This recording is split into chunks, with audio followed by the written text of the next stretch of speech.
70 лет назад был создан Российский федеральный ядерный центр ВНИЭФ. Саров, менявший имена и надолго исчезнувший с географических карт, стал столицей новой атомной страны. Это было сердце мегапроекта, не имевшего аналогов в отечественной истории. Невиданный прежде исторический вызов встал перед нашим народом 16 июля 1945 года. Ядерная монополия США поставила весь мир перед угрозой глобального диктата. На этот вызов надо было ответить. Иного выбора у страны не было. 9 апреля 1946 года было принято постановление Совета министров СССР о создании конструкторского бюро номер 11. Начальником КБ-11 был назначен Павел Михайлович Зернов, главным конструктором Юлий Борисович Харитон. Маленький поселок, затерянный посреди мордовских лесов, стал одной из приоритетных точек развития нашей страны, благодаря событиям мирового значения.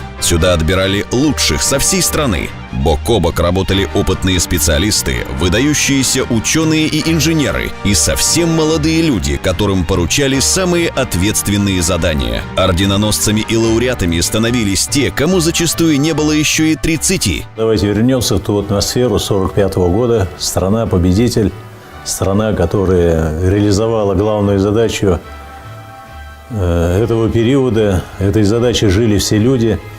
И в конечном итоге эту страну вновь поставили перед выбором быть ей или не быть. И вот начало атомного проекта связано именно с решением этой национальной задачи обладания ядерной энергией, обладания всеми теми способами, которые должны были защитить страну. И эта страна взяла на себя это бремя, несмотря на разруху, реализовав и в кратчайшие сроки доказав всему миру, что Советский Союз – полноправная ядерная держава.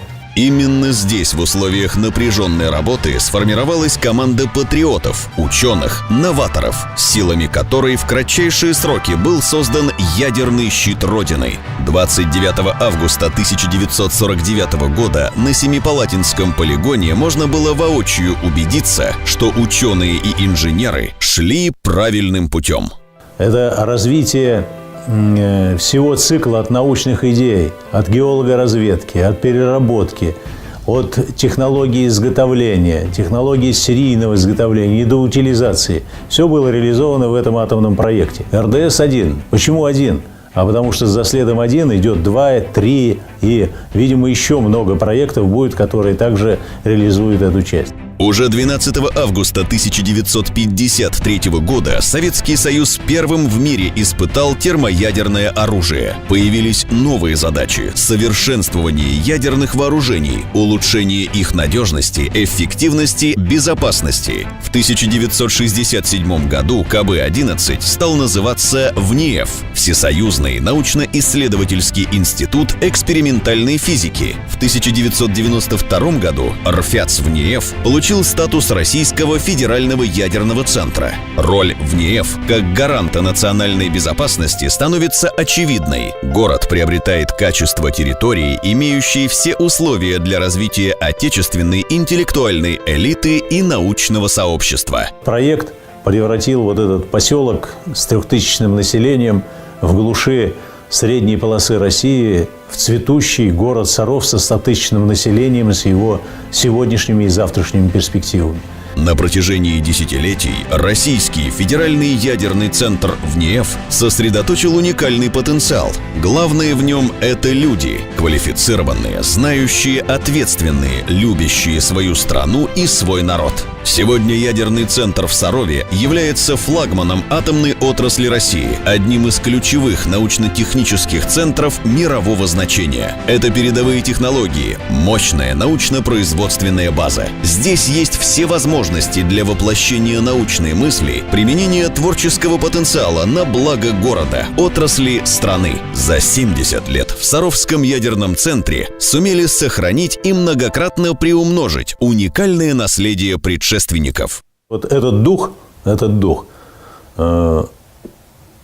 всегда был заложен здесь. С 1946 года, с момента прихода сюда первых руководителей, первых выдающихся людей нашего времени, вот этой первой команды ВНИЭФ, которое высадилось на эту землю, это всегда было, есть и будет связано с нашим сегодняшним пониманием нашего роли и места. Именно кто, если не мы? Мы и вперед.